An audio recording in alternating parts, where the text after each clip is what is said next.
Hello, everybody. Welcome back to Every Day is Friday, the show where we dive into the stories and experiences from people from all walks of life. Today, we have Ryan on the podcast. He's a personal trainer and a biomechanics specialist. He's the creator of the Human Movement Method. Ryan is all about helping people move better, feel stronger, and stay pain free by understanding how the body is designed to work. We're going to break it down the movement, posture, and how to train. Let's get into it. Welcome to the show. Thanks a lot. I'm really happy to be here. That's a great intro. I appreciate that. And I'm excited to have you on. And for the listeners who may not be familiar with your line of work yet, can you give us a quick rundown of who you are and what you do? I'm a personal trainer, but I've been coaching people in different walks of life for about 25 years. And throughout the course of my career, I've always kind of ran in the direction of being very curious. And as I've aged, I started off in martial arts and I encountered a lot of injuries during that period. And then after that, I got into kettlebell and powerlifting. And I came to understand that I had a certain spinal deformity, which was really affecting my performance. And I just kept plugging away at how can I keep going? How can I keep enjoying moving? Because it's such a huge part of my life. And over time, helping my clients and through my martial arts experience, and realizing that everybody goes through these cycles, that there doesn't need to be this division between training and rehab. We can train in an intelligent way that's going to lead to lifelong ability, that's going to help us retain our lifelong abilities, but also help us enjoy things so it's not just brutalizing our bodies in the name of fitness, but actually trying to holistically approach health and wellness long term. No, Ryan, that is incredible. And it's always fascinating to hear the why behind someone's passions. I mean, how did your journey into movement and, you know, start? That's a great question. So if you want to go way back, as a kid, I was always really into animals and nature. And I always joked that when I was a kid, there were three things that I wanted to be when I grew up. I wanted to be an inventor, I wanted to be a veterinarian, and I wanted to be a comedian. And as doing what I do, I get to be all three. I get to work on bodies, I get to work with biology, and I really love that. I am constantly looking for there's nothing new about human movement. Like humans have been moving for a long time. That's not new. But how we interact with that and the paradigm that we build around that, that is constantly being updated. And that's where the invention occurs. And then, the comedian part is I get to do public speaking and I get to work with people and I get to have a good time. And I like that. Ryan, can you give us a definition of biomechanics? Yeah, so biomechanics it's okay. This is a fun little history lesson. So if you look back at when they first started, really kind of during the Age of Enlightenment, science was starting to explore the human body because before that, it was considered really not okay to, for example, do a dissection of a human. There was a period where that was religiously not okay. So you enter the Age of Enlightenment, and what happened was early biomechanics was very simple, basic lever concepts. The muscle attaches here, the muscle attaches here, it crosses the joint in this way. So it's a class one, class two, class three lever, basically. It's really simple physics ideas. And that's early biomechanics. Where we're at today is we're starting to look at how neurology affects biomechanics, how fascia affects biomechanics, how muscles interact with those things. And one of the things that's difficult and challenging about the modern fitness industry is that the conversation is always very muscle centric. How do I build muscle? How do I get stronger? As though those are the only things that matter. And the reality is, um, we know that there are better outcomes if people have better mobility, if people take good care of their joints. We know all of those things, but when we interact with the fitness industry, it's always very muscle centric or strength centric or performance centric. And in reality, humans are designed to do a couple basic things, which is walk, run, jog. We are designed to climb and crawl. We are designed to push and pull on objects, which is different than pushing or pulling like on a bench press or a pull down. And we are the best throwers in nature. So when I talk about biomechanics, I'm talking about evolutionary biomechanics, which is what are the movements that we are built to do on an evolutionary scale. And one of the things that's interesting about this is how humans, modern humans, are actually designed to be remarkably efficient, which is working against us in a world that's full of calorically dense food. We are actually super efficient creatures. The definition by my standard is studying how the body evolved to move and how the body moves through space most efficiently and effectively. No, that makes a lot of sense. Most people like don't think about it that way. No, and it's not the conversation we're having as a whole. And I think that there's some for lifelong health and wellness, I think it's somewhat damaging how we approach it at this point. Yeah, that is so true. I mean, why do you think so many people struggle with movement and posture? Um, Frankly, because we're just not as in touch with our bodies and with nature as we used to be. It kind of used to be the only thing we had going on. Like there was a once a period where you know, you have to understand even literacy is pretty modern. So like there was a time once where I think a lot of this stuff was handed down as general wisdom. Um, I think that humans have always had an awareness of their health and of their wellness and of their well-being. And we used to rely on our bodies on a daily basis a lot more. And so I think we were a lot more in touch with the natural cycles, where now in the modern world, we actually kind of view ourselves as aberrant machines. Like I'm a machine that's not working right versus the idea that, well, no, there's these organic cycles, just like there's seasons. You have like a preparatory phase, you have a work phase, you have a reflection phase, you have a recovery phase, and you cycle through those. I grew up in a very rural environment, and farmers get this. Farmers totally understand this. Their work is seasonal. They work very hard. They work very long hours, but they kind of wake up at the beginning of the day, take account for the weather, um, know where they're physically at, know what needs to be done in the long term, and they kind of plot their plan, which is totally different in the modern industrial or post-industrial world where you're on the clock. You go by the clock, you go by productive numbers, and the clock dictates your schedule, not the seasons, not the weather, not how you're feeling. It's very much you're on somebody else's dime, and I think that that's detached us from a certain kind of internal connection to be like, you know what, I really shouldn't go hard today. um and and also I think that we had a much larger variation of movement in our day-to-day life than we have now, where most people walking is the most activity that they do. And then the gym is an analogous for natural movements that we've broken into these separated exercises, which I think have a place. And I think the gym's a really great laboratory, but the gym is also kind of a liar. Like, I don't care how much you can deadlift until you move a refrigerator up and down a flight of stairs. That's where the real rubber hits the road, if that makes sense. Yeah, a lot of people lift weights and they hope for the best. Right. And and they follow good advice, but that's good advice that seems to work for about 10% of the population. And there's a lot of people out there that advice doesn't work for. And there is no real alternative other than, well, if it bothers you, don't do it. Yeah, what's your take on traditional training methods and do they miss anything important? Um, so traditional is an interesting term. So okay, so I don't know if it's still on my YouTube channel or not, but I actually did a history of training video that was about an hour and a half long.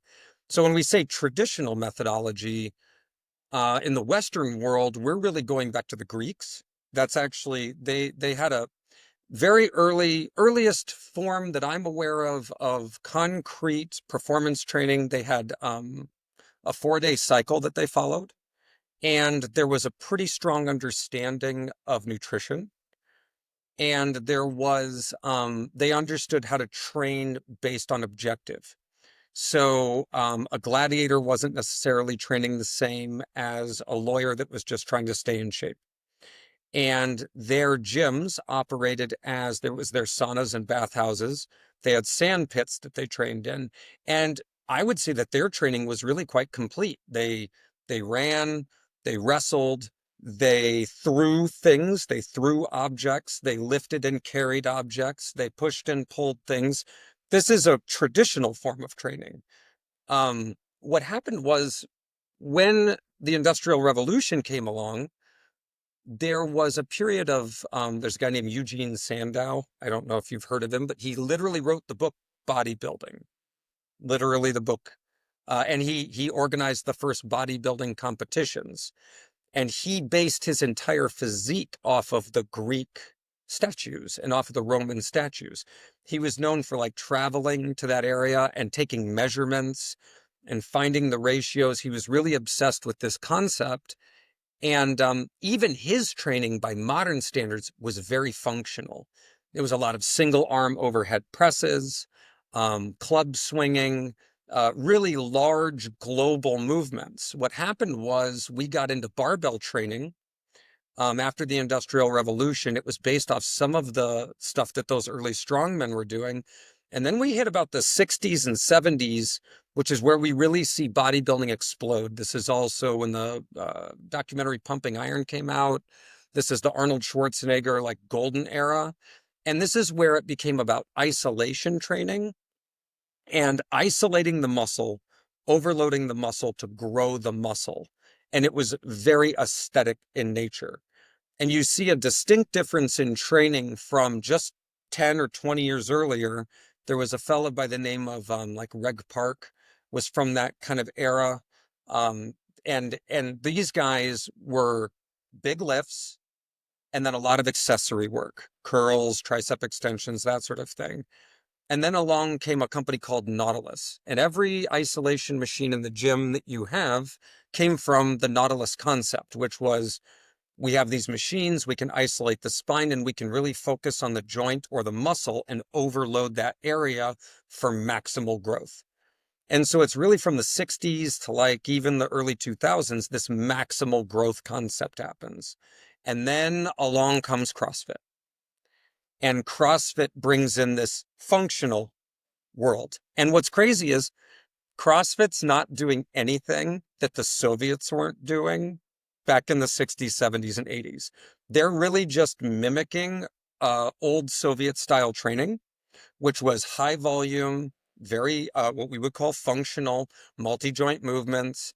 But all of these tend to run in the what we call anterior posterior kind of front back plane for the average person. We don't get a lot of diagonal crossing. We don't get a lot of single-handed work. And the body, again, most things go back to gait.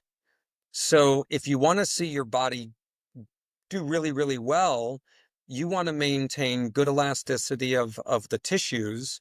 You want to train the muscles in coordination so that the body's hyper efficient. And you really want to focus on things like balance, cross-loaded patterns, same-side loaded patterns, and things that are not as compound as we've traditionally done in the last 150 years, which again takes you back to kind of the Greeks and the Romans, if that all makes sense, bringing it.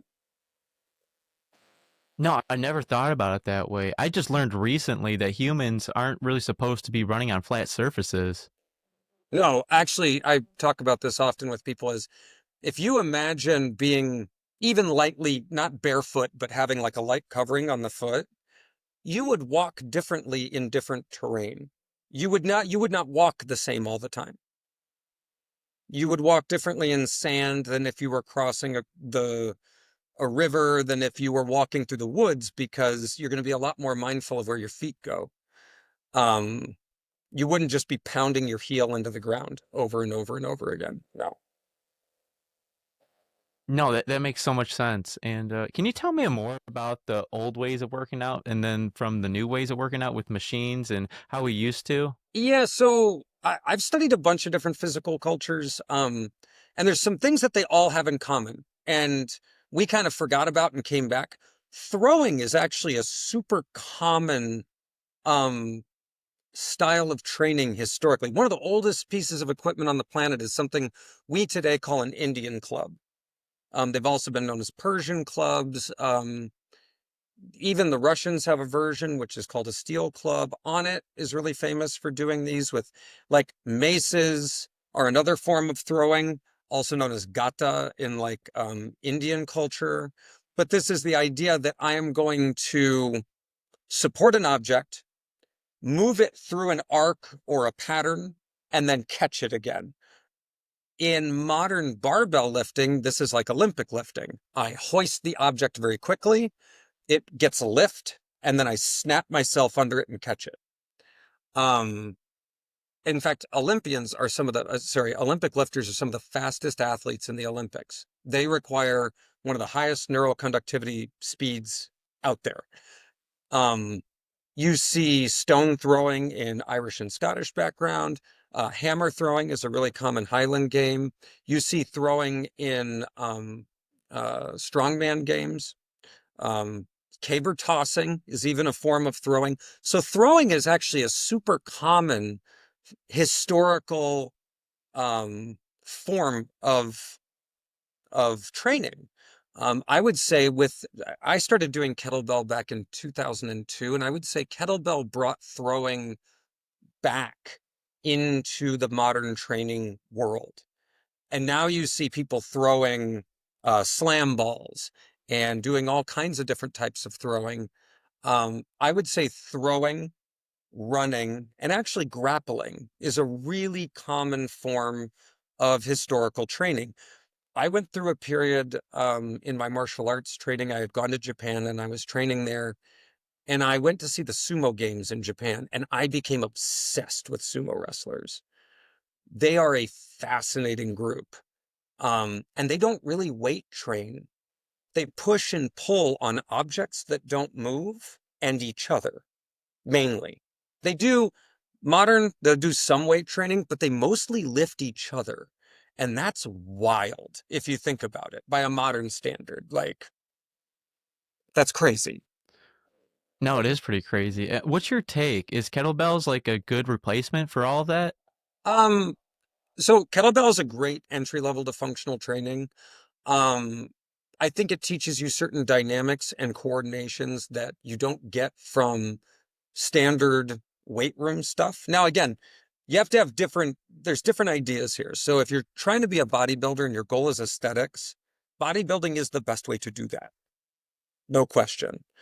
If you're a firefighter or a soldier or a fighter, you're after a different kind of movement pattern. You're after a different sort of fitness. Because you're not only going to want to be able to lift, you're also going to need to crawl, climb, run, and have what we would call a hybrid fitness. Um, so the form of training that I do called human movement method focuses on a lot of movements that simulate gait dynamics. So I really don't squat much. I mostly do variations of single leg training with different loading patterns with my hands, for example. So like I learned a lot of that in kettlebell, but the problem is kettlebell can still be somewhat hard on the body. It can be hard on your elbows. It can be hard on your hips. It can be hard on your back. And if you don't learn it well, what I call the soft style of kettlebell well, it can, it can, you can wind up with a lot of issues. And a lot of people bring to the table imbalances that become chronic problems for them long term that can actually be solved through just a different paradigm on training, if that makes sense. No, that makes really good sense. And I know a lot of people say this, but what does moving smarter, not harder, really mean to you? That's a good question. So there's a theory that I teach, and it's called the rotational engine theory. And it's the basic idea that humans are rotational engines that produce linear force. So, moving smarter would be training more in rotation than under axial load. Axial load is when I pick up a thing and it just compresses my spine. So, one of the forms of training I do is called vector training. It's where we create a resistance point out in space and you're moving against various points in space. So it's not about picking an object up. It's actually about resisting force and generating force at the same time. This is actually how we work in space.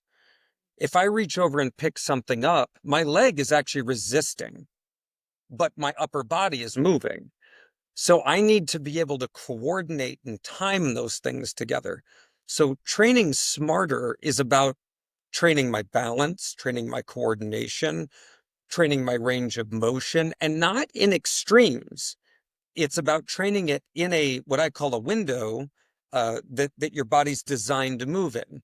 For example, what we call head over foot dynamics. The body always prioritizes head over foot dynamics.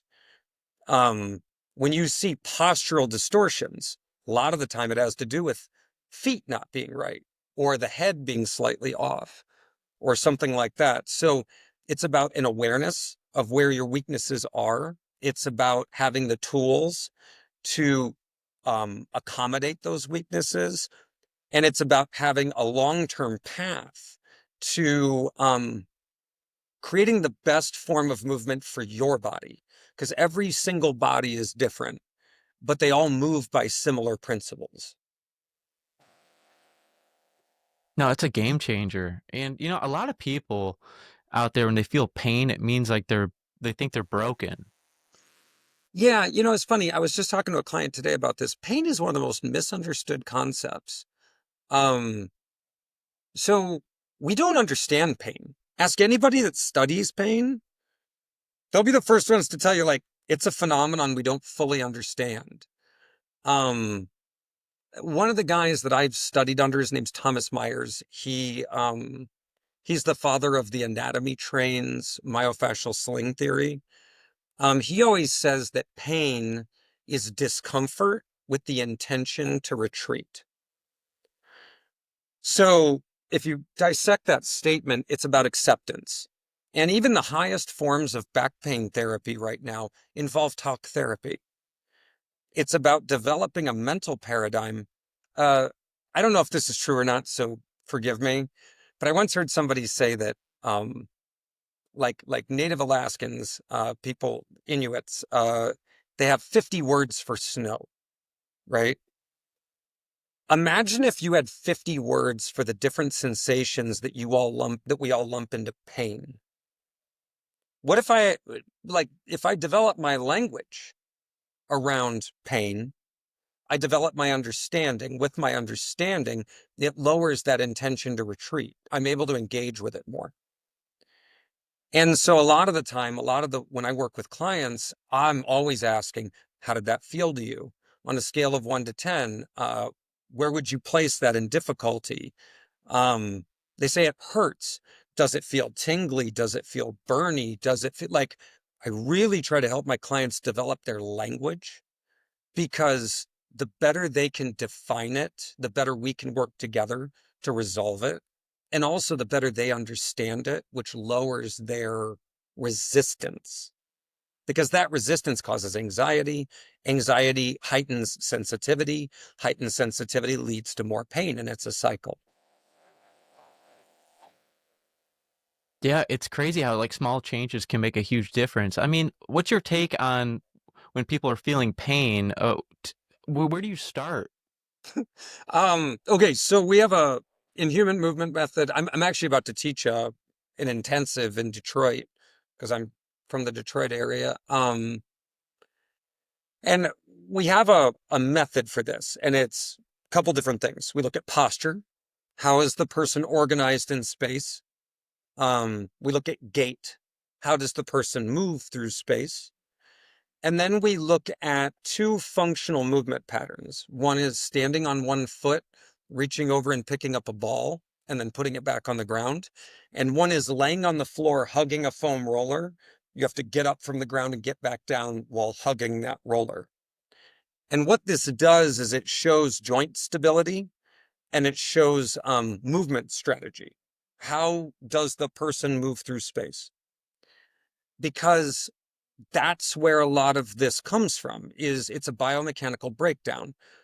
We either didn't know how to move originally, and over time it's caused shearing and compression on joints or on soft tissue, and it's remodeled, or there was an injury, and we have we've developed a pattern around that injury that's now causing dysfunction in other areas. And what's wild is for many people, the original injury isn't what they feel. They feel the patterns at the extremities, not the original injury. Yeah, it's almost like their whatever their injury is, it's just, for example, it's their knee or something like that. They have to build the muscles around their injury up, to help out that injured, part of their body. And I just learned recently, I mean, a lot of people don't run full speed ever again after 30. It's just mind-blowing. No, and it's because we lose. So, man, okay, running, super cool phenomenon. Humans, like, so like Newton's law that basically you have equal and opposite reaction. So you hit the ground, your foot hits the ground, 50% of the force is supposed to go into the ground, 50% is supposed to go back into your body, right? It's not how it works at all. 80% of that force travels through your body in a shock wave. If your fascia is healthy and you have good biomechanics, you actually recycle that energy like a soft tissue flywheel, and it makes you hyper efficient. But if your fascia is not healthy and your joints are not stable, wherever that shock wave stops is where the damage happens. So if it's in your ankle, it's in your ankle. If it's in your knee, it's in your knee. If it's in your lower back, it's in your lower back. But the idea is to have stable joints and healthy tissue. You should be able to run consistently throughout life because you're not taking the impact. You're actually recycling the energy. That's how it should work. But for a lot of us, that's not how it works because we live inactive lives. No, that makes a lot of sense. And I bet you a lot of people don't think that way. No, no. I, and there are people out there teaching this stuff. There is really good information out there, but it's not accessible to most people. Now, Ryan, what is the biggest mistake people make when walking and running? We forget to use our feet, actually. So a lot of people think that when they run, they're pushing with their legs, and you're not actually. Your foot should reach out, touch the ground, and snap you forward. Kind of like your hands reach out and grab. Your feet should actually reach out and grab the ground and pull you forward. Your hamstrings and glutes should be pulling you forward. Not you're not it's not like running up a flight of stairs where you're not pushing, you're actually snapping forward. And then what a lot of people don't realize is that the rotation of the pelvis and the counter rotation of the thoracic spine even moves through the shoulders. Those are all rotations. So there's this idea that you're like bouncing through space, and that's not it at all. You're actually reaching out and pulling in this rotational engine way. And if you look at high level sprinters and even high level distance runners, they're not skinny, thin, poor muscular, they don't have these thin physiques. They are fully developed physiques because running at a high level is a whole body exercise. Yeah, wide receivers in the NFL. I just watched a video on this the other day. He puts a towel on the ground and he picks it up with his feet, Hmm. just his toes, Yep. and he drops it back down. And it's just like what you're saying. Can you dive into that a little bit, the science behind it? Yeah. So, okay. So weird, fun little fact. About 60% of back pain cases can be helped if you just roll your foot on a ball for 90 seconds each day. And it's because most of us have poor foot proprioception. So, pardon me. So what happens is our arch drops. Well, your foot is basically a pyramid with a ball joint on top of it. Okay. So you have two bones that come in and feed into that ball joint, and they swivel and they rotate and they do all these cool things. 60% of the balance in your foot comes from your big toe. So most of the pressure that you need to maintain that pyramid is on the big toe, and then the rest of it goes out those other four toes. So one thing we want to see is a nice splay of the toes, because if I change direction, say I stop and I turn, you don't go heel stop and then push sideways with your foot. You go heel stop, maybe, maybe not. You'll roll onto the ball of your foot, and then the toe will pivot with the rest of the body. And then you can get that snap out the hamstring and glute to take off. So the goal of having that ability to grip with your feet helps you maintain a healthy arch. That arch leads to knee and hip support. That knee and hip support leads to good rotation at the hips. Good rotation at the hips leads to good rotation at the thoracic, and so on. We're a global entity, but where the rubber hits the road is in the foot. The foot is in the system I teach, we teach foot dynamics up. So I always say you go through the body as a pyramid. If a person's got chronic pain and there's problems everywhere, we always start at the base, because so many of the upper issues will reorganize themselves if the foot, knee, hips, and spine are corrected. You'll see a lot of the shoulder and neck stuff correct itself. And then you just have a little bit of work to do there. But if you're not fixing the feet and you're just trying to fix that pain in your neck, but the foot never gets resolved, it's a mess, because the problem, which is a collapsing ankle and a collapsing knee, which throws your pelvis off and then causes you to adjust up here, you're trying to fix that neck or shoulder problem, but it's coming from your foot. Does that make sense? I never thought about it like that. That is a great takeaway. Yeah, there's a really cool dude named Sergei Grekovetsky. He's Slavic dude, but he's Canadian. And he did something called the spinal engine theory. It's a great book. It's painful to read. But he talks about how spinal dynamics, his theory was that the body moved from the spine outward. And I firmly believe in the spinal dynamic theories of the spinal engine theory, but I believe that the rotational capacity of the joints also plays an equally massive role.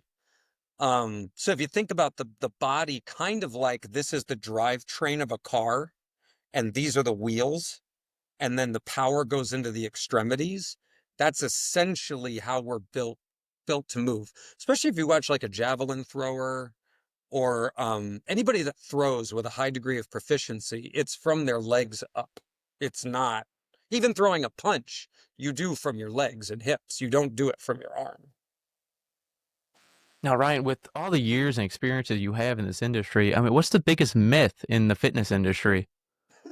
A calorie is a calorie, and calories in equal calories out. Those are the two that, so fun fact, I have a theory. This is my own theory. Everybody can call me crazy. So you know about the Neanderthals, our former predecessor that was here before us? So they existed for about roughly 250 million years. We've been around about half that time. And my numbers may be wrong. It might be some, but we've been around about half as long as they've been around. And they were remarkably powerful. I mean, to the point where if you encountered one, they could rip your arm off and beat you to death with it. They were not big people, but extremely powerful. And I think I read a study once that said the average Neanderthal female could bench press around 300 pounds without going to the gym. But they ate twice as many calories as we do. So the average Neanderthal had to eat 3,500 calories a day. Can you imagine eating 3,500 calories a day without processed food that you're scavenging? It would be very hard. You would eat large things that had a lot of fat on them often. Let's put it that way. You would not, especially if you're not talking about farming, gathering that kind of surplus of food would be very challenging. I have the theory that the reason we are here is not because we are the biggest or the strongest or possibly even the smartest. It's that we could, well, they also couldn't distance run. We can. So we could move further faster on half the amount of fuel. Thermodynamics wins evolution. Thermodynamics always wins evolution. So we're here not because we were the strongest or the most powerful or possibly even the smartest. We're here because we can survive and we can move further and exist in more places with less burden, with less of a caloric burden, because our fascial network is better developed than theirs was. They were muscularly stronger, but we are fascially significantly more developed. Now, Ryan, do you think us learning how to throw had anything to do with us evolving? Oh God. So there's a really cool theory on this. I'm happy you asked that question. I'm gonna be a nerd now. So there's a theory that says human consciousness developed as a result of the capacity to throw. Now, throwing throwing existed before modern sapiens. Other sapiens have been able to throw. Um, but the basic idea works like this.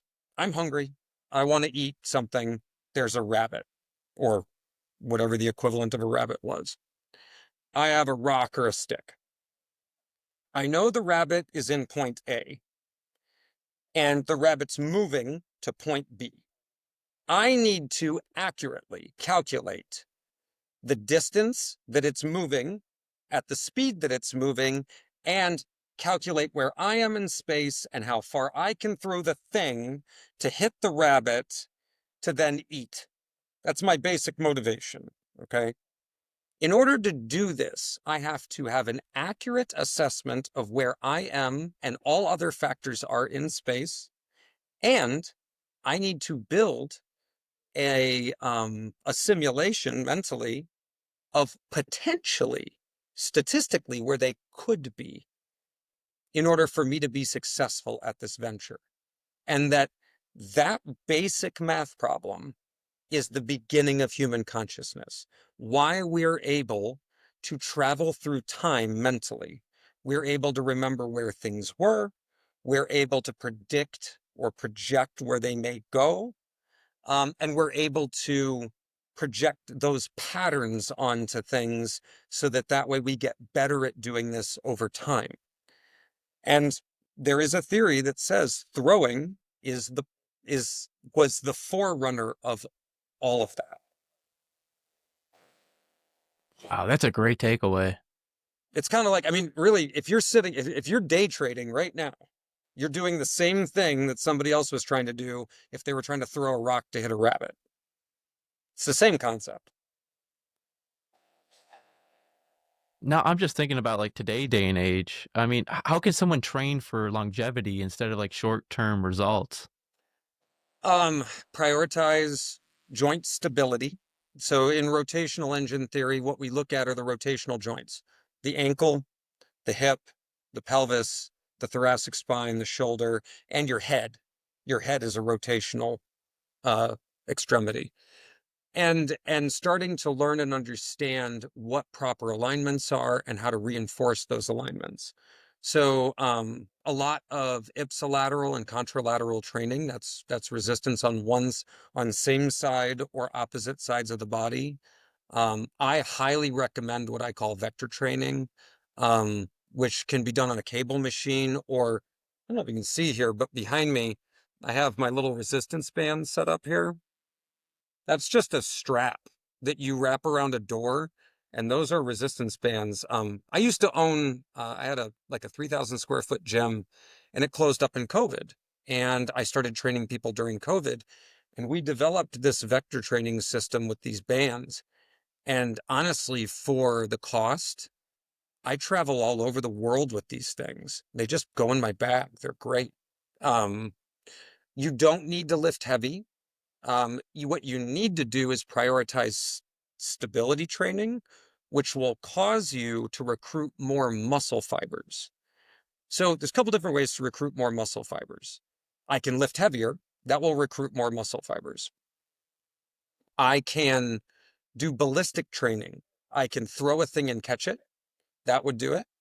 I can do what I call rebound training. I can drop into a space, catch myself. It would be like jumping off of a box and landing on the ground. That causes a shock wave that causes your fast twitch muscle fibers to kick on really quick. That's something that you want to be able to do through over the course of your life, is land. It's way more important than jumping. If you can land, you can jump. But if you can jump, it doesn't always mean you can land safely. So you want to prioritize those kinds of functional patterns. And you want to prioritize whole body lifts that challenge balance, coordination, and work in the natural cycles that the body's built to work in. Like, even in my advanced training that I do with clients, I have them work kind of seasonally. They go in 12-month cycles and emphasize different qualities. And they even go through what we call calibration phase, which is where even after 3 12-week cycles where we've done strength, we've done explosive power, we've done ballistic training, we've maxed everything out. We go back into a 12-week recovery phase where we start saying, okay, where are the aches and pains? Let's start tuning all that stuff up, and then let's get you back out there. So it's about going through like a seasonal, cyclical style of training rather than just up and up and up and up and up and up and up and up. The body needs rest. Yeah, Ryan, can you tell me more about that for the listener that's a little bit older? Like, is standing on one foot like one of the good tactics they could take? Oh, absolutely. So with my folks, we do enormous amounts of work in split stance. So this is a stance that mimics a natural gait cycle. And I train a lot of people, most people, on the balls of their feet versus heels down. Now, this goes against gym culture. And mind you, I was a competitive powerlifter for years, so I know the difference. If I'm maximally loading, I want my heels down. It's that simple. But if I'm emphasizing joint stability and movement, I want to be on the balls of my feet, because nobody moves. You move on the balls of your feet athletically. That's what you do. Um, so for example, what we call a split stance press. So I'm going to stand, I've got a band behind me. I'm holding the band in my hand. I'm in a split stance position. I'm on the balls of my feet, and I'm moving through that range of motion so that my calves, my quads, my hamstrings, my glutes, my obliques, my shoulders, it's all working together. I'm not going to say, oh man, my biceps are burned out from a workout like that. What's going to happen is I'm going to get done and I'm going to feel tired, but it's because I'm neurologically tired. My body's tired of having to control itself globally. But that puts me in a position where I don't wind up having these power leaks where I've got one really strong muscle and then an area that's weak, or I'm working around it. And then when it comes time to move dynamically, I can't. It's like there's concrete in my muscles because they're only used to doing maximal lifting instead of moving through space three-dimensionally. Standing on one foot, split stance training, vector training, cable work, anything that involves pushing and pulling on an object, not not not laying on a bench and pushing, but even if you walked up, got into a split stance and just pushed into a wall, or got into a split stance, grabbed a pole and pulled on it and resisted with your legs, that's a kind of whole body movement that would be like an entry to what we do in human movement method. maybe I don't know what I'm talking about, but it just seems like people as they get older, it's harder for them to move. But I mean, why do you think movement is getting harder as people age? So there was a guy named Vladimir Yanda. He came up with, you've probably heard about it. Have you ever heard of tech neck or desk posture? I have not. Okay, so over time, if you work as a tech worker, it's really common for people to be in this position, right? And so they wind up with this kind of forward head posture, which causes all kinds of problems. It causes lower back pain. It can cause nerve pain in your arms. It causes neck pain, headaches, migraines, all kinds of stuff. This isn't a new phenomenon. There was a guy named Vladimir Yanda, and he called it upper cross syndrome. He basically said there are three primary things: upper cross syndrome, lower cross syndrome, and something called layer syndrome, which is there's a lot of versions of layered syndrome. Scoliosis could be a version of layered syndrome, or a high hip pathology, where one hip is much higher than the other one. These are all muscular skeletal imbalances that cause biomechanical dysfunction. Well, this forward posture. So when we're in utero, we develop a series of muscles called the tonic muscle systems. These are the muscles that hold us in the fetal position. Okay. And then when we're born, we come out and, first we lay on our back and we kick our arms and feet, and then we lay on our stomach and we learn to lift our head and move around. And over time, we develop these postural muscles, which are called our phasic muscles. They're the ones that allow us to stand up and move around. But those tonic muscle systems, they're the ones that curl us into that ball.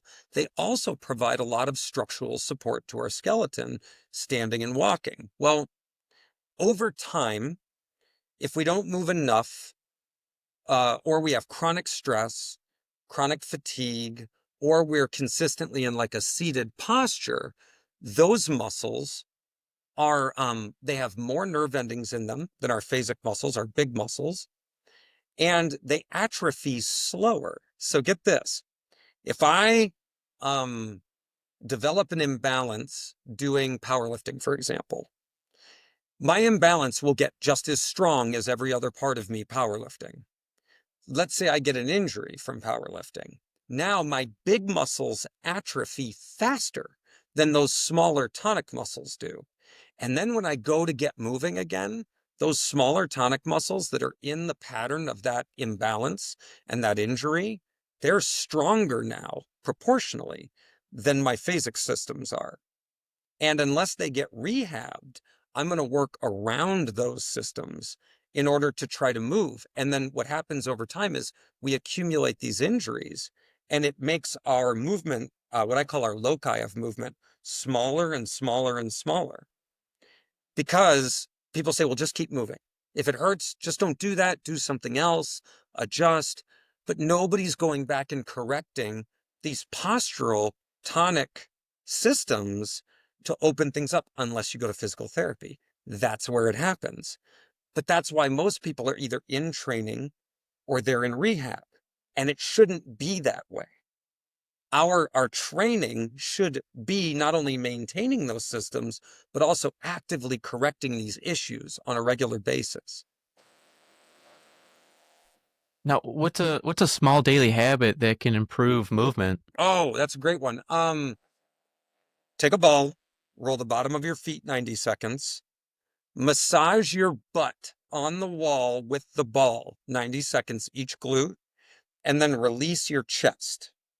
You do those 3 points, and I like to do it where I put the ball here and I place it on a door frame so my head can go past the door frame. And I just massage my chest right there, because the most common forward shoulder posture can be helped simply by massaging that area and stretching to open up the chest. But if you roll your feet so you have better proprioception, roll your glutes so you have better glute activation, and then roll your chest so that your shoulders can sit back and open up. Those three things, let me think, 90 seconds times 6. You're talking 10 minutes of your life. And if you did that every day, you would be a lot better off than if you didn't do it, especially if you work at a desk. Now, you would know this more than I do because I just don't know all the answers like you do. You have so much knowledge on all this. I mean, why do people lose flexibility as they get older? That's a good question. Because they don't. So one, we don't drink enough water. Fascia. Are you familiar with what fascia is? No, I'm not. Okay, so fascia used to be believed that it was nothing. They just thought it was just like leftover bio stuff. Um, if you've ever worked with meat and come across like a very thin white layer over the across a piece of meat, that's fascia. But fascia's everywhere. Every cell is lined up in a row, wrapped in fascia, makes a fiber. All the fibers bundled together, wrapped in fascia, makes a muscle. All those muscles attached, even across joints, make what we call a myofascial sling. Fascia transmits energy through the body. It also, interestingly, has more nerve endings in it than muscle. So by 7 to 10 times more nerve endings. So it is the largest sensory organ in our body that tells us where we are relative to ourself. Does that make sense? So my brain knows where my knee and my shoulder are in space because of the fascial network holding them together. They're not separate. They're all part of the same system. And it's Wow. also the largest fluid regulator in the body. So what happens is when we move and we bounce and we play and we dance and we do all that cool stuff that humans have done throughout the course of human history, our fascia actually stays very healthy. But when we pretty much spend all of our time sitting, it's not pumping the fluid in and out of it that it needs. It's not removing the toxins from our body. The lymphatic network is a really interesting system in the body that often doesn't get talked about, but it removes a lot of the gunk from our system. But the lymph system is highly integrated with the fascial network. So I always refer to the fascia, the best way you can think about the fascia. Have you ever seen Dune? No, I have The not. movie Dune? Okay. So there's these characters, they're called the Fremen. They wear these things called still suits that collect all the water from their body. And when they move, it causes them to process the water back into a consumable form of water because they live on a desert planet. Your fascia is a still suit. It allows all these proper things to occur, but it is fueled and maintained by movement and not hard, fast, extreme movement, but actually moderate, consistent movement. Just walking is remarkably good for digestion. It's good for lymphatic flow. It's good for your nervous system. It's good for your mental health. It's just good for you because you're not designed to do nothing. You're designed to move. That's what we're supposed to do. That is a great takeaway. Now, why do kids move better than adults, and should it be that way? Okay, so I used to teach kids, and I promise you, we move exactly the same way we did as when we were kids. We're just bigger and the stakes are higher. When you're a kid, I once read a paper called Size Matters, and it talked about how if you dropped a mouse 3 stories off of a building, a mouse would bounce, get up, and run away because it doesn't develop the inertia on the way down for a terminal impact. If you drop something large off of a 3-story building, like a horse or an elephant, it'll literally explode when it hits the ground. And it's because that inertia is what develops. When we're little, the stakes are lower. Our fascia's more mobile. It's underdeveloped. Our movement patterns are different when we're young because our fascia's underdeveloped. And then if we say we get to like 9 years old, and then we start sitting at a desk for the rest of our life. Well, our movement education ended at 9. So when we encounter something at 26 or at 36 or at 46, we're dealing with outdated software. and a completely different hardware system. And so our neurons do the best they can, but unless we're consistently moving, and not only just moving, but dynamically moving three-dimensionally through space, we're not regularly updating the software to the hardware. Does that make sense? No, that makes sense. It seems like a lot of people, they as they age, they lose that flexibility of rolling around on the floor, and they start sitting down at a, like you're saying, sitting down a lot more than what they were doing before as a kid, running around on barefoot, through the grass and doing a whole bunch of stuff. You know what I mean? Well, and you definitely see like Okinawan culture. Okinawa is part of Japan. They're not actually, there's a history, but long story short, Okinawan culture, they have some of the longest living people on the planet. Those people never stop moving. They are always moving. They're always doing something. And they have a very rich cultural life. They meet with their neighbors, they eat, they're always cooking and eating food, gardening, out for walks. Asian culture, just having encountered it, has very different traditions around movement than we do. Modern industrial Western culture, our environments don't even support movement. You can see when you go into a public space, there are places for you to sit, and there are places for you to move, and there's ways you're supposed to move, and there's times when you're supposed to sit. And there is no, you're not allowed to not do one of those two things. Like if you, like, just think about it. If you were in an airport and you decided to start stretching or whatever, nobody would like say anything about it, but tell me you wouldn't feel a little self-conscious about it, right? No, so true. Like you'd kind of know you're the weird person in the room.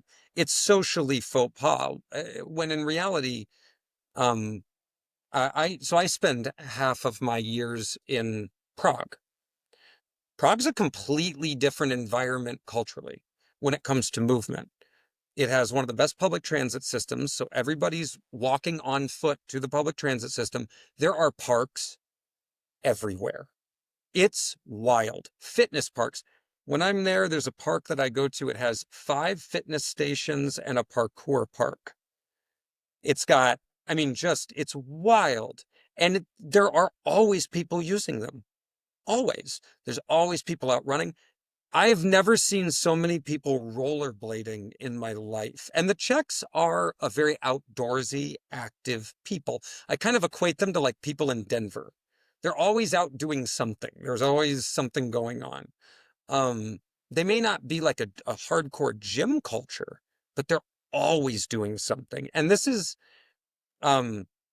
Slavic cultures definitely have a movement culture. Europe has a history of movement culture, but really industrialized Western society, we even, as Americans, think that moving is like hard. Like we have this attitude like, oh my God, I got to get up and do something. Like, and I've always thought about it like, do you have a dog or a cat?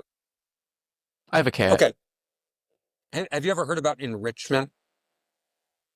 No. Okay, so pets require play.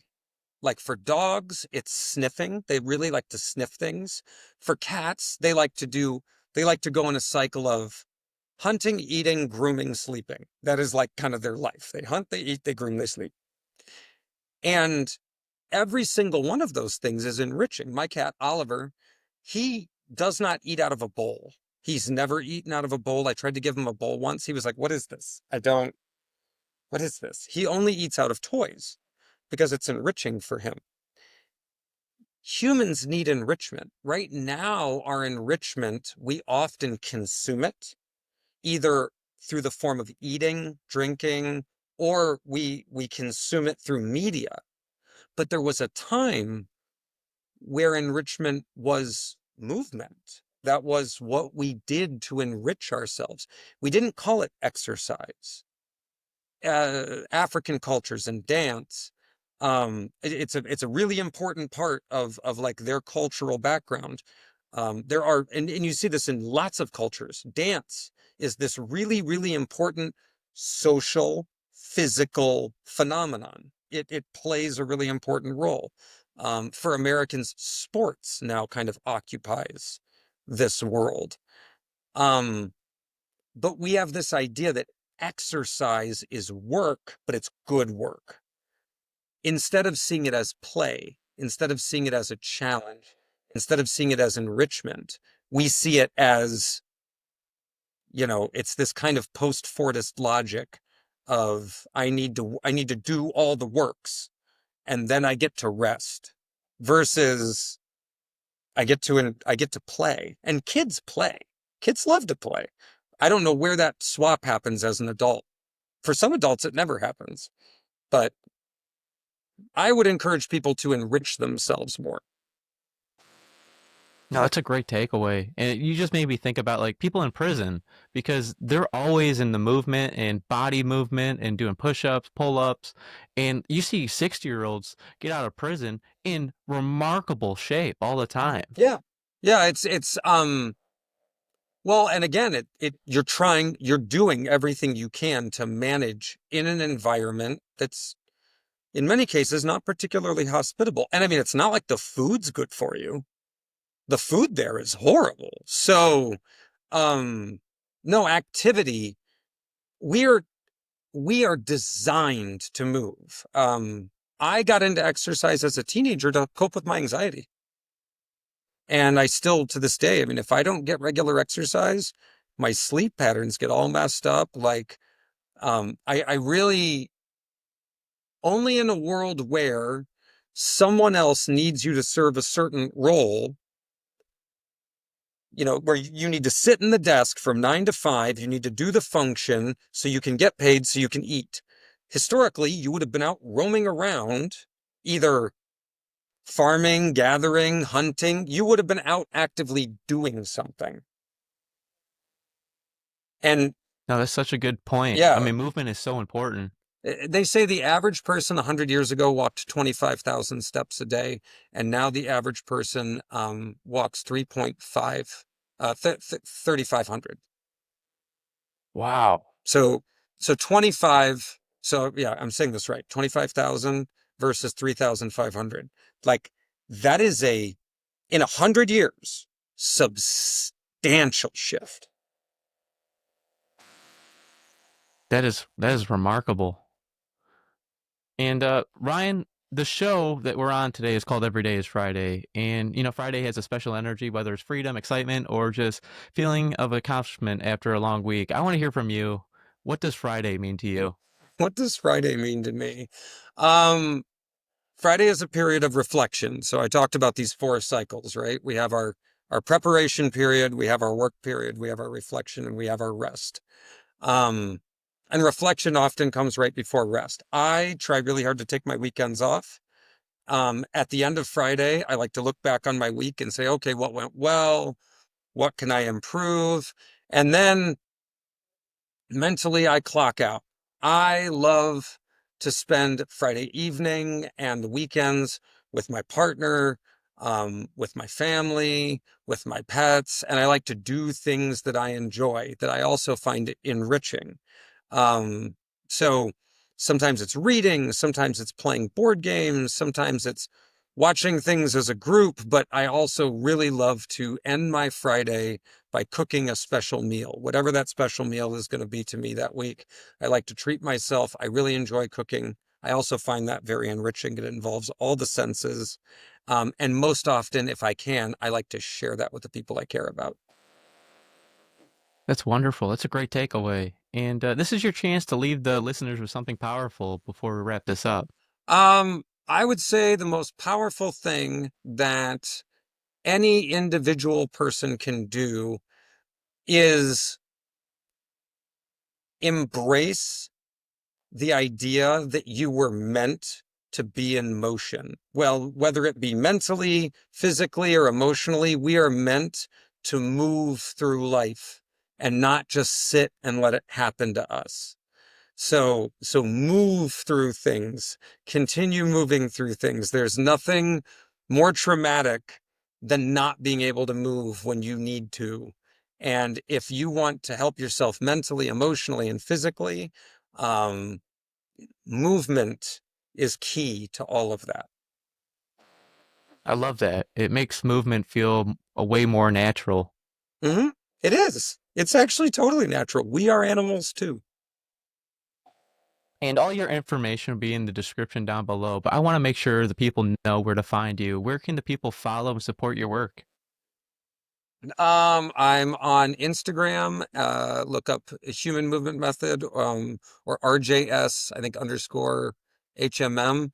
Also, Human Movement Method on YouTube. You can find me on LinkedIn.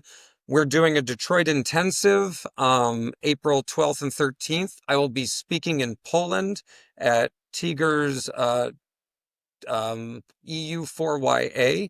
I'll be teaching a segment there on biomechanics. And then if you need to find me, I am in the Detroit or Prague area, depending on what time of the year it is. Ryan, thank you. I know the listeners got a lot of value out of this. It's been an awesome conversation. I appreciate you being here, and thank you for sharing your stories and experiences. Thank you for having me. I think I really enjoy your podcast. I've been looking at just different things on YouTube, and I've actually learned a lot of really cool stuff. So thank you so much for doing this. No, I appreciate that. I dive into the stories and experiences of people from all walks of life, and you're just another chapter in it, and I appreciate you being on. Thanks for having me. Yeah, and then to the listeners, stay tuned for more amazing stories on Every Day is Friday Podcast 365. If you enjoyed this, make sure to follow, share, and keep Every Day is Friday mindset going. Until next time, stay inspired and make every day feel like Friday. Until next time, everybody.